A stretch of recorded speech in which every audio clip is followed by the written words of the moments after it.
Hey everybody, welcome back to the channel. It's always nice to check in once in a while because I get new products that I test and tell you how good of a value you got. So, or you're gonna get.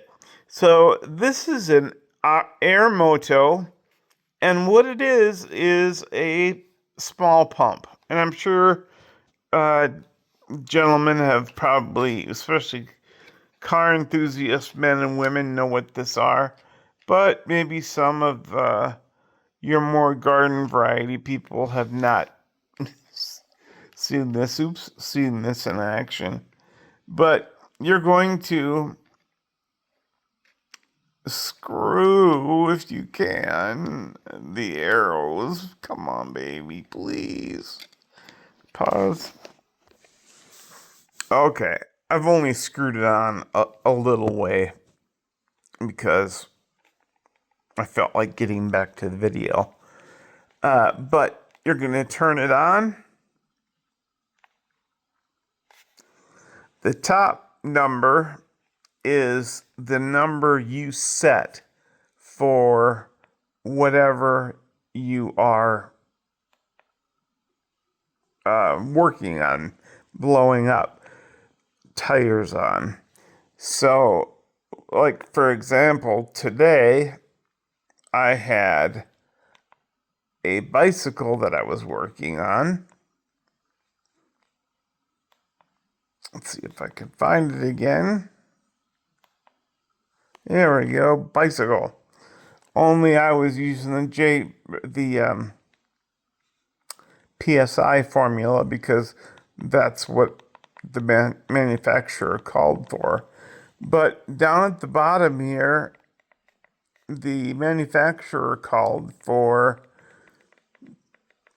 30 to 40 psi, and I kind of set it at about maybe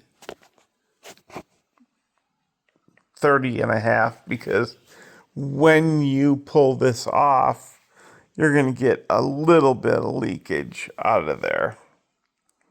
But you can even see the shadows right there of the other. See if I can. You can faintly see right to the left of the K. You can see the bar for millibar, and then there's PSI.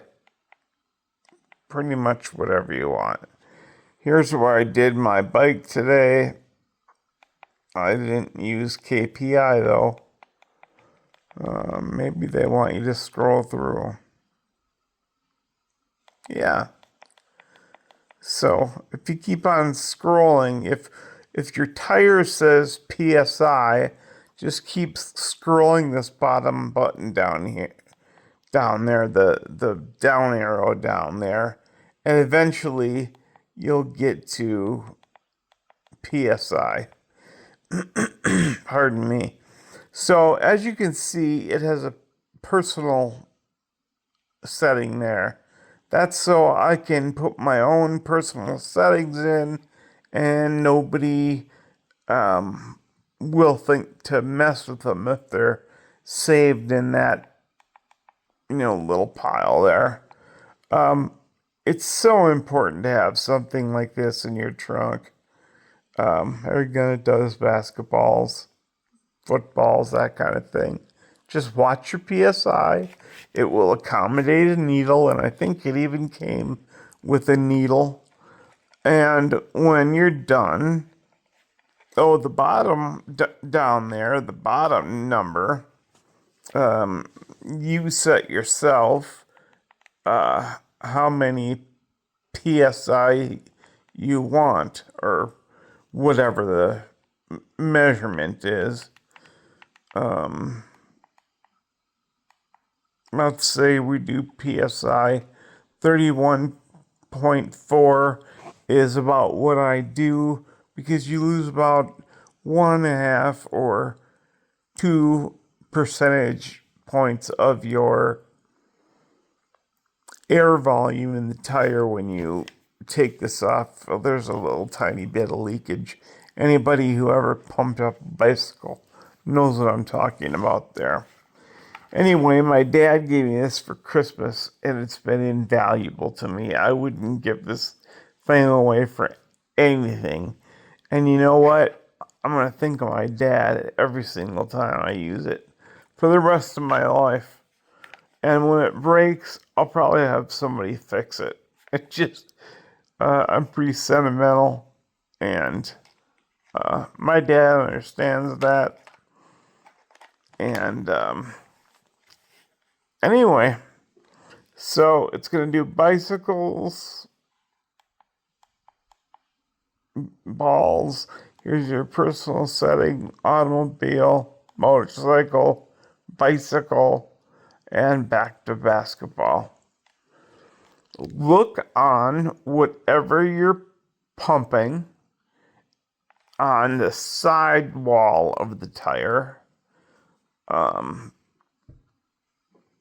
Not where the treads are, but on the side wall of the tire.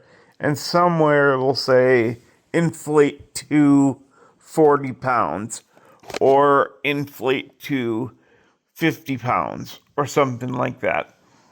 So go ahead and dial in whatever that number is, and whammo, it will be set and ready to go for you whenever you need it next. It does have a deflate button in case you overcharge something. You can pull a little air out of there. It has a USB-C port here on the top. So you can either do USB-C to something that in the wall that you might have that's USB-C, or you can use USB-C and then a regular USB. Plug that in. It'll give you a ready signal, and from that point on, you are good to go. So, very, very highly recommended. I don't think I've told my dad yet how much I appreciate it, but I will. So, I like this brand. I haven't found anything any better, unless you're talking $200 or $300 units. But this thing probably was around 40 to 50, probably at Costco, maybe substantially less the way they are, but it's worth checking out, guys. This thing is just a lifesaver.